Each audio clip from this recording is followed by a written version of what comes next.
Good morning बच्चों। हम लोग का आज का चैप्टर होगा विश्व के प्रमुख झील। ठीक है बच्चों। तो विश्व के प्रमुख झील में हम लोगों को पहले बच्चों ये समझना होगा कि झील कहते किसको हैं। ठीक है। और झील बनता कैसे है। ठीक है। झीलों के बनने की प्रक्रियाएं क्या होती हैं, कैसे कैसे झील जो है निर्मित होते हैं, इन बातों को हम लोग पहले देखेंगे और इसके बाद से फिर एग्जाम के पॉइंट ऑफ व्यू से क्या क्या डेटा हमसे पूछता है एग्जामिनर। ठीक है। उन बातों को बच्चों हम लोग पहले देखा जाएगा। ठीक है। तो सबसे पहले हम लोग ये देखें कि झील कहते किसको हैं। ठीक है। तो झील किसको कहते हैं बच्चों? पृथ्वी के धरातल के मध्य, ठीक है, पृथ्वी के धरातल के मध्य स्थित एक वृहद गड्ढे युक्त जल के भाग को, ठीक है, जल के भाग को या जलीय भाग को हम क्या बोलते हैं? झील बोलते हैं। तो पहले इस बात को यहाँ पे बच्चों मैं लिख देता हूँ। ठीक है। ठीक है।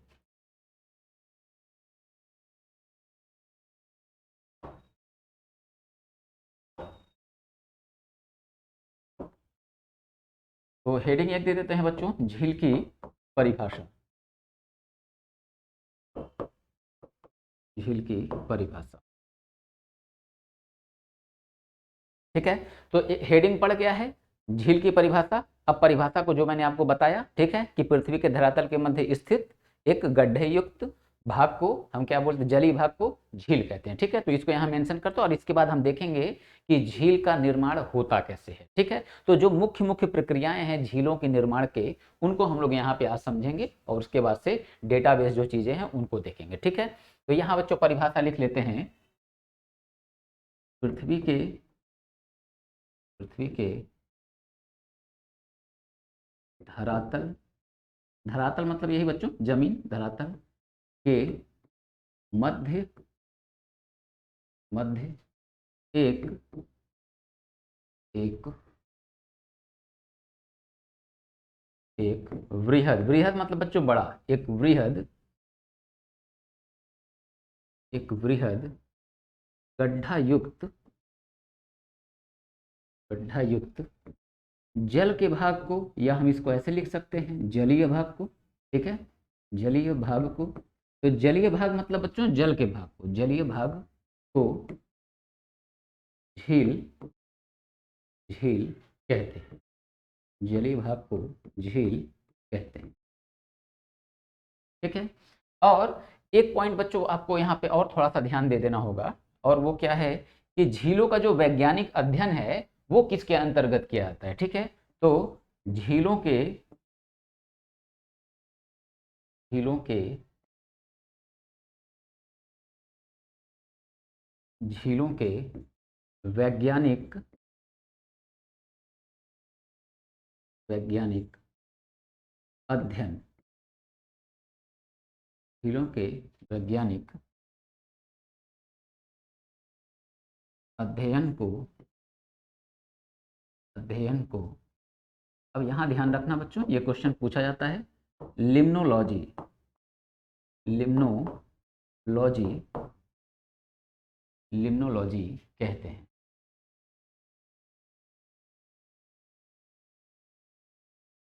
लिम्नोलॉजी कहते हैं। ठीक है बच्चों। तो ये एक आपको बात जाननी है। ठीक है, कि झीलों का वैज्ञानिक अध्ययन क्या कहलाता है। ठीक है। तो लिम्नोलॉजी, तो एक तो ये आपको डेटा मिला। हाँ, आगे अगर हम समझें कि झीलों का निर्माण होता कैसे बच्चों, तो बच्चों देखो झीलों के निर्माण में आप लोगों को बस देखो, प्लेटों का जो मैंने संचलन आप लोग को बताया हुआ था। ठीक है। प्लेटों की 3 टाइप की गतियां मैंने आप लोग को समझाया हुआ है, भूकंप वाले चैप्टर में, ज्वालामुखी के चैप्टर में, पर्वत निर्माण के चैप्टर में, ठीक है, पठार के चैप्टर में। तो 4 जगहों पे मैंने इन बातों को बताया हुआ है। ठीक है।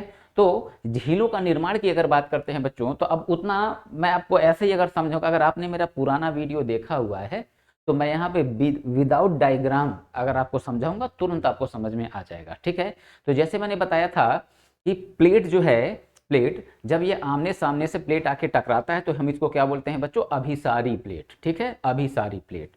ठीक। तो जब प्लेटों की ऐसे टक्कर होती है तो टक्कर के फलस्वरूप होता क्या है, जो महासागरीय प्लेट होगा वो चला जाता है महाद्वीपीय प्लेट के नीचे। ठीक है। और ऐसी स्थिति में भूकंप भी आता है। ठीक है, भूकंप भी आएगा, पर्वतों के निर्माण भी होते हैं और पठारों के भी निर्माण होते हैं। कैसे होता है, पिछले वीडियो को आप देखेंगे आपको समझ में आ जाएगा। ठीक। और फिर जब ये अंदर हम देखते हैं कि जब महासागरीय प्लेट नीचे चला जाता है तो नीचे जो है, नीचे प्लास्टिक दुर्बल मंडल का क्षेत्र, जिसको हम इंग्लिश में बोलते हैं एस्थेनोस्फीयर, ठीक है, जिसमें होता क्या है, मैग्मा यानी लावा, ठीक है। उस लावा में बच्चों रेडियो एक्टिव मिनरल पदार्थ पाए जाते हैं और उन्हीं का जब विखंडन होता है तो उससे संवहनी धारा उत्पन्न होती है, और वही संवहनी धारा क्या करता है, लावा को लेके ऊपर की तरफ निकलने का प्रयास करता है, जिसके क्रम में हमारे उस धरातल को तोड़ के लावा आ जाता है बाहर। और जब ये लावा आ जाएगा बाहर तो बाहर आने के बाद हम उसको फिर क्या बोलते हैं, ज्वालामुखी, ठीक है। तो कहते हैं हम कि ज्वालामुखी का उद्गार हुआ, ठीक। तो अब देखो, अगर मैं बच्चों बोलूं कि भूकंप से भी ज्वालामुखी का निर्माण होता है तो आपको थोड़ी थोड़ी बहुत यहाँ पे हो सकता हो समस्या हो या लगे कि सर भूकंप से ज्वालामुखी का निर्माण कैसे होगा। बिल्कुल होगा बच्चों, देखो कैसे होगा।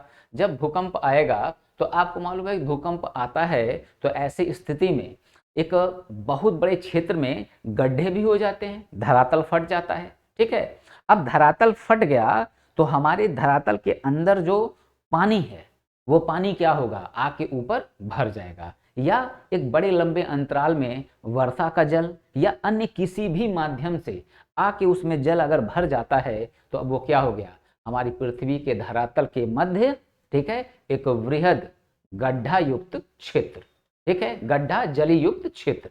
अब वो क्या कहलाएगा, अब वो कहलाएगा बच्चों झील। तो एक तो ये भूकंप के माध्यम से हो गया। दूसरा हम देखते हैं क्या बच्चों, ज्वालामुखी। तो ज्वालामुखी से कैसे बनेगा झील, इस बात को समझना है तो यहाँ थोड़ा सा मैं डायग्राम बच्चों आप लोग को दूंगा। तो ये ऐसे मैंने कहा कि ज्वालामुखी फटा और फटने के बाद ये इस तरह से लावा का उद्गार हुआ। तो मैंने ज्वालामुखी के चैप्टर में आप लोगों को यहाँ बताया हुआ है कि ये जो है इसको हम कहते हैं ज्वालामुखी पाइप, ज्वालामुखी पाइप। और यहाँ पे ऐसे ये बन जाता है बच्चों क्या, क्रेटर, ठीक है, क्रेटर। तो जब ये ज्वालामुखी डेड हो जाएगा, जब शांत हो जाएगा ये, ठीक है, यानी कि अब इसमें लावा के उद्गार की संभावना एकदम खत्म हो जाएगी। तो ऐसी स्थिति में ये जो उठा हुआ भाग है, ये जो ऐसे उठा हुआ भाग है, ये बन जाएगा क्या बच्चों, ये बन जाएगा पर्वतमाला, ठीक है, पर्वतमाला। और यहाँ जो पार्ट जो बच्चों ये गैपिंग है, अब इसमें किसी भी माध्यम से आके जल भर गया तो यहाँ अब ऊंचाई पे किसी भी माध्यम से जल कैसे भरेगा, तो सिंपल बात है बच्चों, जल यहाँ कैसे भरेगा, वर्षा का जल भरेगा, ठीक है, वर्षा का जल भरेगा। तो वर्षा का जल जब यहाँ भर जाएगा तो यहाँ बच्चों बोर्ड पे देखने में लग रहा है कि एक छोटा सा, मगर बच्चों ये ज्वालामुखी का जो मुंह होता है बहुत बड़ा होता है, ठीक है। तो अब उसमें आके अगर जल भर गया तो अब वो कौन से टाइप का झील हो गया, तो बच्चों वो ज्वालामुखी से निर्मित झील हो गया, ठीक है। थर्ड कंडीशन की बात करें, झील कैसे बनेगा, तो बच्चों आपने देखा होगा कि हमारे सौरमंडल में उल्का पिंड पाए जाते हैं, ठीक ना। अब ये उल्का पिंड आके जब हमारे धरातल पे गिर जाता है, तो मैंने आप लोग को वायुमंडल की संरचना में बताया था कि उल्का पिंड जब हमारे वायुमंडल में प्रवेश करता है तो वायुमंडल के घर्षण से, उसके फ्रिक्शन से उल्का पिंड क्या होता है, जल जाता है, और जल के वो क्या होता है, खत्म हो जाता है। तो ऐसे कंडीशन को हम लोग अक्सर बोलते क्या है, टूटता तारा, जबकि वास्तव में तारा नहीं टूटता है, तारा बहुत बड़ा, तारा मतलब सूर्य, सूर्य टूट के धरातल पे गिर गया तो खत्म हो जाएगा पूरी पृथ्वी, ठीक है। तो टूटता तारा हम लोग कह देते हैं। तो अब मान लो बच्चों उल्का पिंड बहुत बड़ा अगर है तो बहुत बड़ा होने की वजह से होगा क्या कि वो हमारे पूरे वायुमंडल को पार कर लेगा, जलेगा, बट होगा क्या कि जल के पूरी तरह वो खत्म नहीं होगा, और जब जल के पूरी तरह खत्म नहीं होगा तो वो फिर क्या होगा, उसका टुकड़ा आके टकरा जाएगा हमारे धरातल से, ठीक है। और जब धरातल से टकरा जाएगा तो दो प्रॉब्लम क्रिएट होगी। पहला प्रॉब्लम ये कि भूकंप भी आएगा उस क्षेत्र में, वाइब्रेशन पूरा होगा, कंपन हो जाएगा, कंपन होगा, तीव्रता ज्यादा रही, मकान उकान गिर भी सकते हैं, ठीक है। तो ऐसी स्थिति में क्या होगा, जहां गिरेगा उस क्षेत्र को पूरा वो क्या करेगा, एक वृहद गड्ढे का निर्माण कर देगा, और वही हमारे धरातल का आंतरिक जो जल है वो क्या होगा, आके उस गड्ढे में भर जाएगा, ठीक है। और वर्षा का जल भी उसमें धीरे धीरे आके भर जाएगा तो एक बहुत बड़े झील का निर्माण हो जाएगा, ठीक है। तो इस तरह से भी झील का निर्माण होता है। जैसे ये एग्जाम्पल किसका है, महाराष्ट्र में लोनार झील जो है ये इसी तरह निर्मित झील है, ठीक है, महाराष्ट्र में लोनार झील। तो अब बच्चों देखो, मैं आप लोग को पढ़ा रहा हूँ वर्ल्ड ज्योग्राफी, ठीक, तो वर्ल्ड ज्योग्राफी हम पढ़ा रहे हैं, तो वर्ल्ड ज्योग्राफी में लोनार झील का मैं यहाँ जिक्र नहीं करूँगा, ठीक है, क्यों, क्योंकि लोनार झील जो है वो भारत का झील है, तो हम लोग को अभी इसके बाद भारत का झील पढ़ना है, अभी हम विश्व का झील पढ़ने जा रहे हैं, ठीक है। और जब हम स्टार्ट करेंगे भारत का भूगोल, जो कि कुछ ही दिन में स्टार्ट हो जाएगा, तो भारत के भूगोल में हम आपको बताएंगे, ठीक है, भारत की झीलों के बारे में, तो वहां पे लोनार झील का जिक्र करेंगे। तो इस टाइप से जो झील बना वो क्या हो जाएगा, उसको हम बच्चों बोल देंगे उल्का पिंड से निर्मित झील या क्रेटर झील, ठीक है। तो इस तरह से झीलों का निर्माण। अब दूसरी बात अगर करें कि मानव निर्मित भी झील होता है, ठीक है, कि हम लोग क्या करते हैं कि जब हमारा हमारे क्षेत्र का अंडरग्राउंड वाटर जो है वो जब कम होने लगता है, उसका लेवल जब बहुत डाउन होने लगता है, तो अक्सर होता क्या है कि एक बहुत बड़े क्षेत्र में झीलों का निर्माण कर दिया जाता है, ठीक है, झीलों का निर्माण, ताकि जो अंडरग्राउंड वाटर हमारा जो है, ठीक है, उसका लेवल बना रहे। इसीलिए बच्चों आप देखा करो, आज का जो वर्तमान समय है और जो बहुत पीछे अगर हम जाएं, ठीक है, बहुत पीछे अगर जाएं 100 साल पहले, तो हम लोग देखते हैं कि 50 साल पहले भी पीछे जाएं, 60 साल पहले भी 40 फीट 40 फीट नीचे ही हम लोग को पानी मिल जाता था। आज जो है बच्चों 200-200 फीट जाना पड़ रहा है, क्यों, क्योंकि ये धरातल का जो आंतरिक जल है ये क्या हो रहा है, बहुत ज़्यादा इसका दोहन होने की वजह से ये समाप्त हो रहा है। पहले क्यों नहीं समाप्त होता था, तो इसके कई कारण हैं। एक तो उतना पॉपुलेशन नहीं था कि बहुत ज़्यादा आंतरिक जल का उपयोग हो सके, ठीक है, उसका दोहन हो सके, ठीक, दोहन हो सके। दूसरी बात क्या थी, तालाब होते थे बच्चों, ठीक है, और लोगों को लगता था कि तालाब ऐसे बेकार पड़ा है, नहीं बच्चों, तालाब का भी इम्पोर्टेंस है, ठीक है। वो तालाब जो है वो क्या करता है, वो जल का आंतरिक जल जो है उसके लेवल को वो बनाए रखता है, ठीक है। तो मानव निर्मित झील भी होते हैं। तो इस तरह से बच्चों झीलों का निर्माण होता है, ठीक। अब देखो बच्चों, आपसे ये बात तो शायद ही पूछे कि झीलों का निर्माण किस किस प्रक्रिया के द्वारा होता है, मगर मैंने आपको बताया, ठीक है, तो आप इस बात को दिमाग में रखेंगे, मन करे तो आप कहीं नोट कर लीजिएगा, ठीक है, कि कैसे कैसे झील निर्मित होते हैं, वरना जो मैंने कॉन्सेप्ट दिया है वो सफिशियंट है, ठीक है। अब हम लोग बढ़ेंगे आगे डेटाबेस, ठीक है, चीजों को देखेंगे जो कि आपसे सर्वाधिक यही पूछा जाएगा, ठीक है।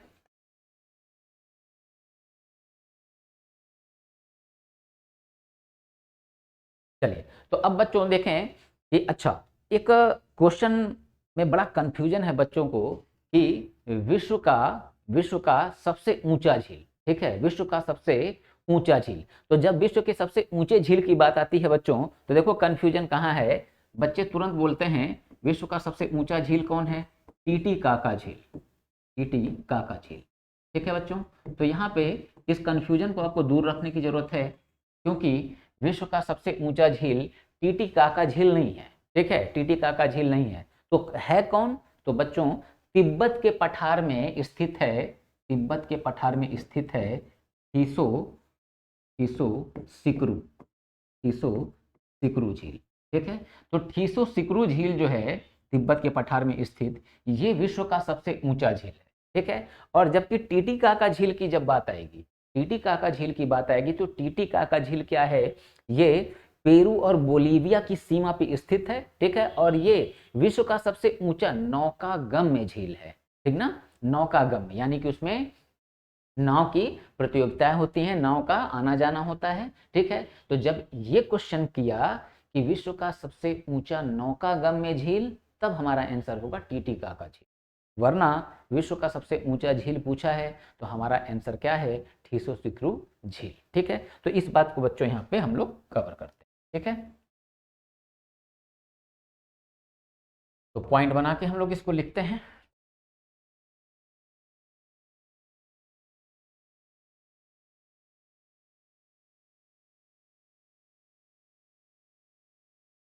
विश्व का सबसे सबसे ऊंचा झील टीसो सिक्रू झील जो जो तिब्बत के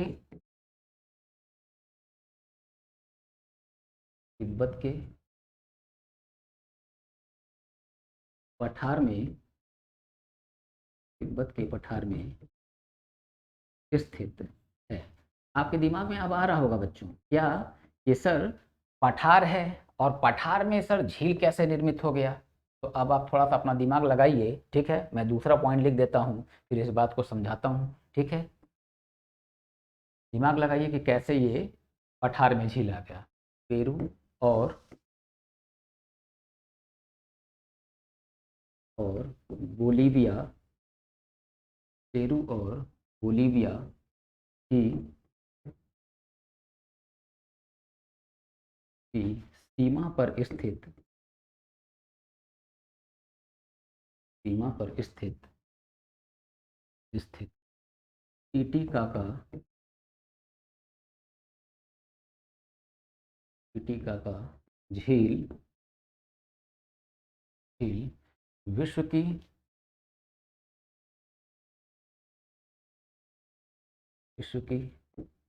सबसे ऊंची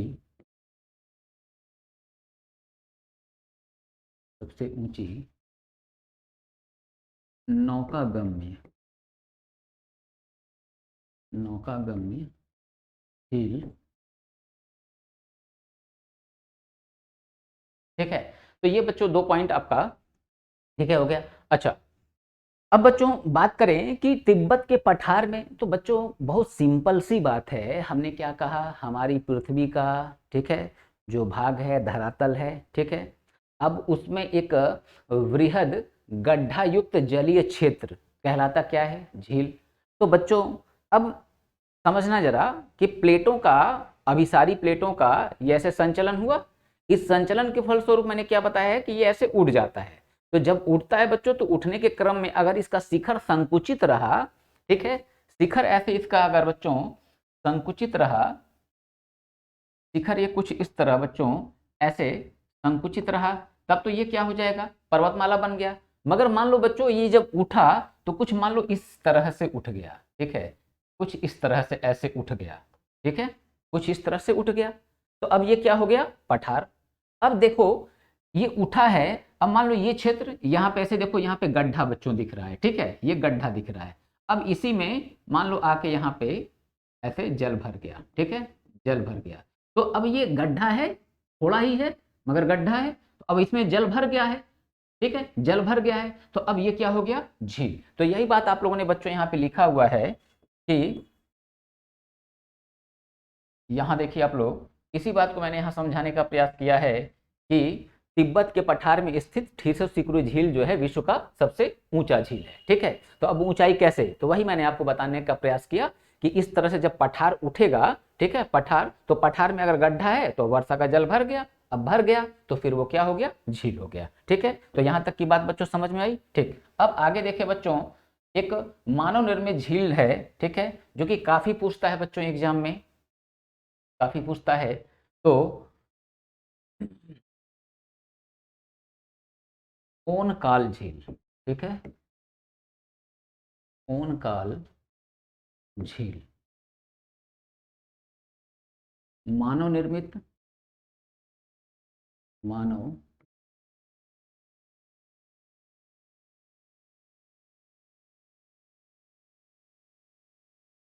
मानव निर्मित झील है, ठीक है। तो यानी कि अब पूछा कि मनुष्य के द्वारा बनाया गया, ठीक है, मनुष्य के द्वारा बनाया गया झील कौन सा है, तो ये ओनकाल झील, ओनकाल झील, ठीक है बच्चों। तो अब ये ओनकाल झील, अब ये है कहाँ, ठीक है, तो ये युगांडा में है, युगांडा में, ठीक। और इसके बाद क्या कोई और भी मानव निर्मित झील है, तो एक झील और है बच्चों, ठीक है, जो कि एग्जाम में आपसे पूछ सकता है। तो ओनकाल झील मानव निर्मित झील है, तथा यहीं पे एक बात लिख दें, और तथा मिस्र में है बच्चों हाई स्वान, ठीक है, मिस्र में है हाई स्वान झील, हाई स्वान, हाई स्वान झील मानव निर्मित झील,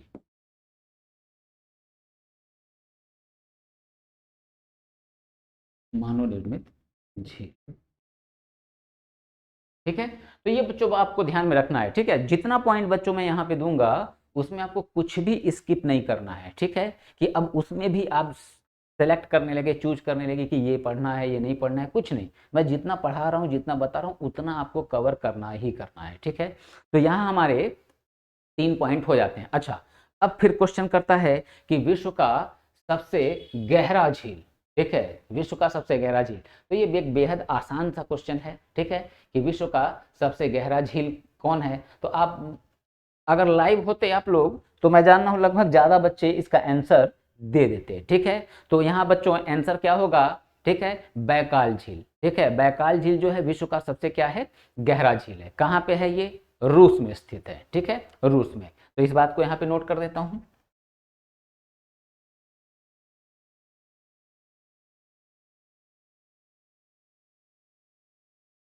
बैकाल झील पोस्ट में बच्चों यही मैं लिख दे रहा हूँ, रूस में है। ठीक है, ताकि अलग से एक लाइन लंबा ना लिखना पड़े। बैकाल झील विश्व की सबसे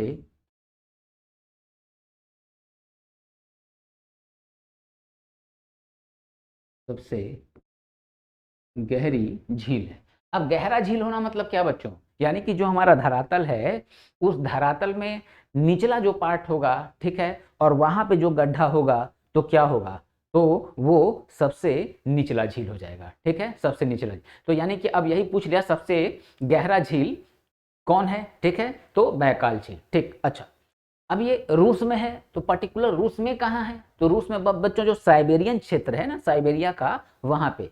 ठीक है, तो अब साइबेरिया में स्थित होने के कारण इस बैकाल झील को साइबेरिया की नीली आंख भी बोलते हैं।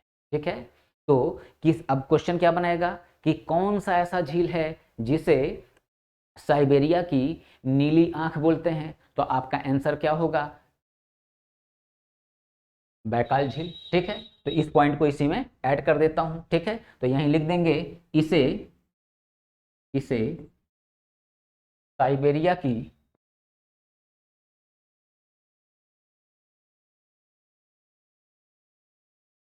साइबेरिया की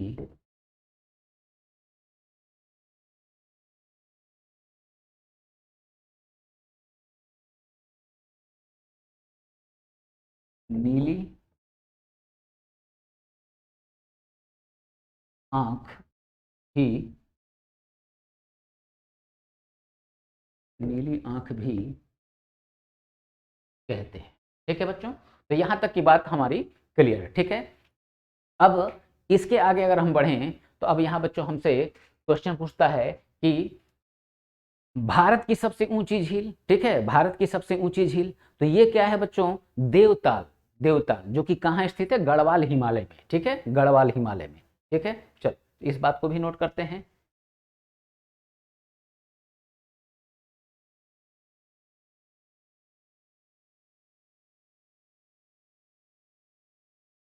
भारत की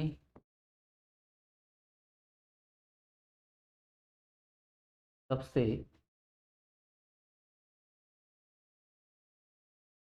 ऊंची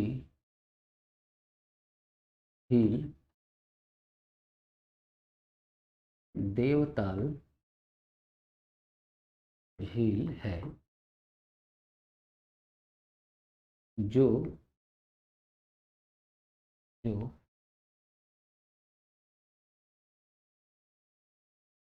गढ़वाल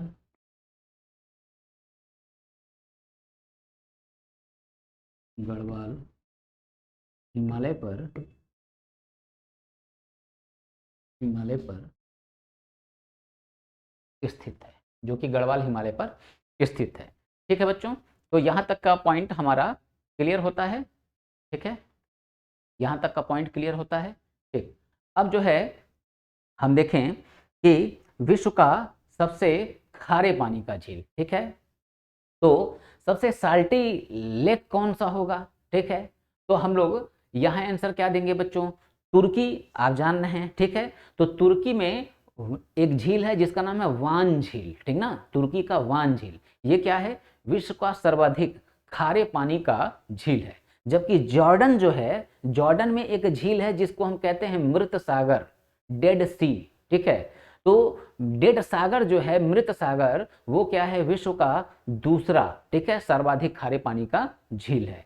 यही बच्चों गलतियां होती हैं क्या, कि जो ये मृत सागर है, कभी कभी बच्चे इसको आंसर दे देते हैं। तो एकदम अलर्ट रहना। विश्व का सबसे खारे पानी का जो झील होगा वो कौन होगा, तुर्की का वान झील, ठीक है। इस बात को यहाँ पे मेंशन करते हैं।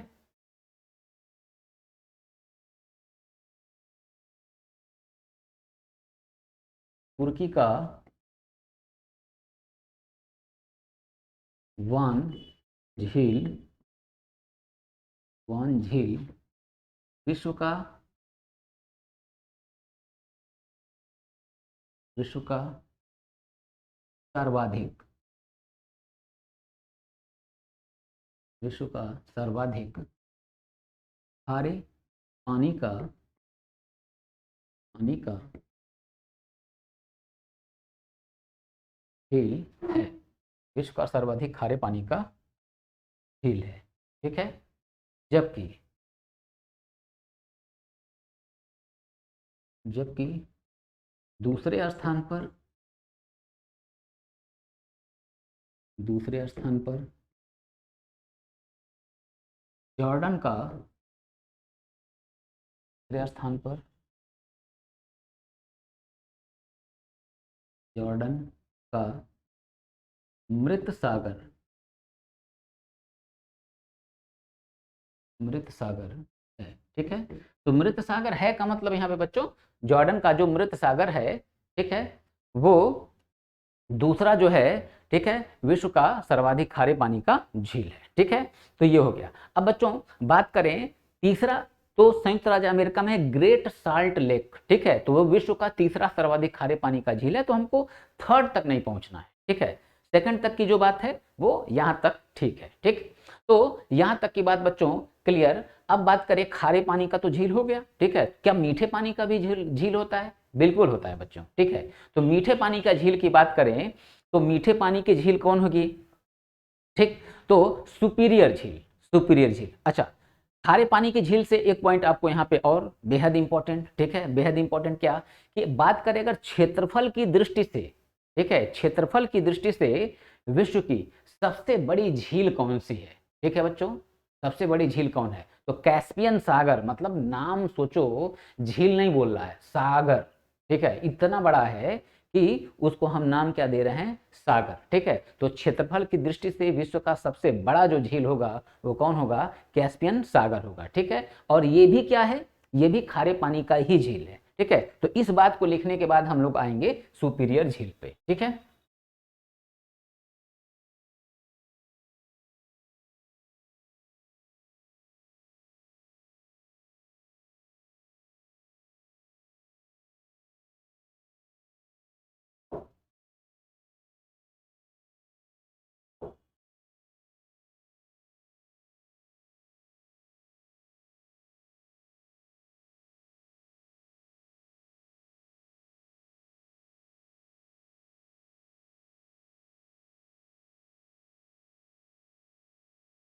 ठीक है, तो यहाँ देखते हैं बच्चों, क्षेत्रफल की, क्षेत्रफल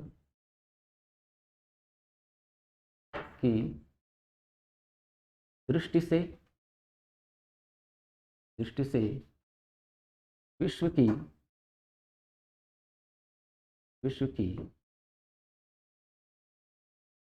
सर्वाधिक, सर्वाधिक बड़ी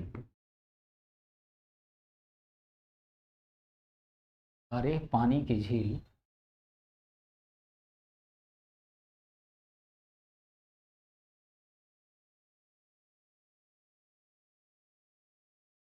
खारे पानी की झील कैस्पियन सागर। बच्चों नाम से कंफ्यूज मत होना, ठीक है, बड़ा है इसलिए इसको नाम दिया गया है सागर, कैस्पियन सागर, सागर, ठीक है, कैस्पियन सागर है, ठीक। अब बच्चों, अब हम देखेंगे, अब देखेंगे विश्व का सबसे मीठे पानी का झील। तो आपको क्लियर है। सुपीरियर झील जो है, ठीक है, वो मीठे पानी का विश्व का सबसे बड़ा झील है और ये कहाँ स्थित है? संयुक्त राज्य अमेरिका और कनाडा की सीमा पर है, ठीक है। तो यहाँ लिख देते हैं यूएसए और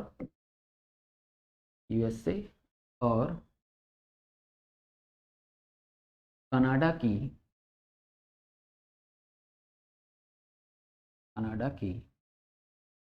सीमा पर स्थित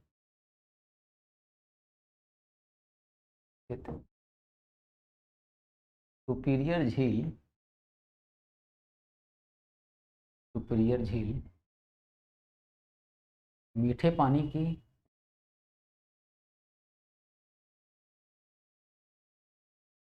की सबसे बड़ी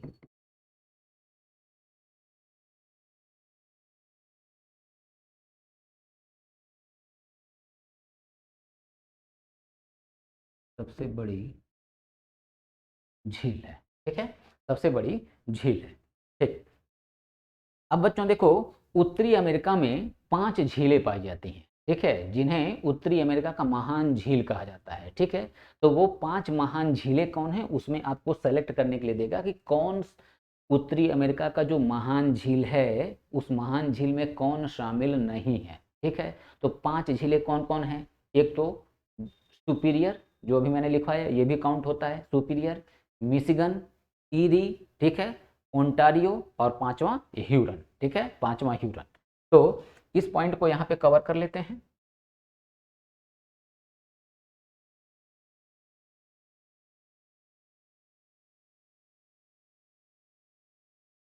उत्तरी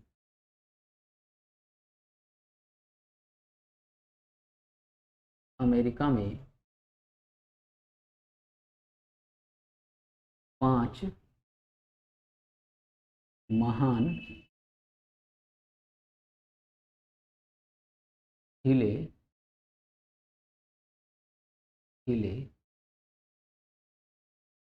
पाई जाती है, ठीक है,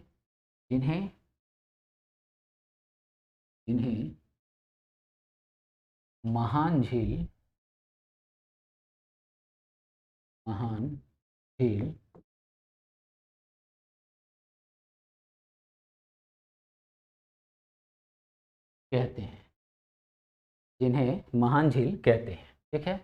तो यहाँ पे लिख दे बच्चों, जैसे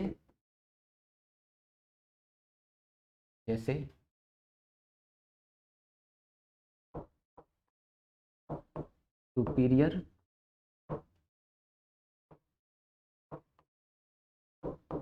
मिशिगन, ईरी,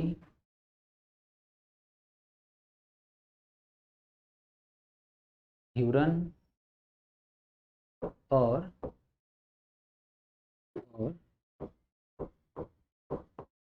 ओंटारियो, ठीक है बच्चों। तो ये 5 महान झीलें, वेरी वेरी इंपॉर्टेंट क्वेश्चन बच्चों, जिसमें आपको छांटने के लिए देगा कि महान झीलों में कौन शामिल नहीं है, ठीक है। तो आपको ये नाम याद रखने होंगे, ठीक है, और यहाँ से क्वेश्चन अक्सर पूछता है। तो बच्चों ये झील का जो चैप्टर है हमारा यहाँ पे कंप्लीट होता है, ठीक है। झील के बाद हम लोग नेक्स्ट चैप्टर में आएंगे, देखेंगे नेक्स्ट चैप्टर हम क्या होगा हमारा, ठीक है।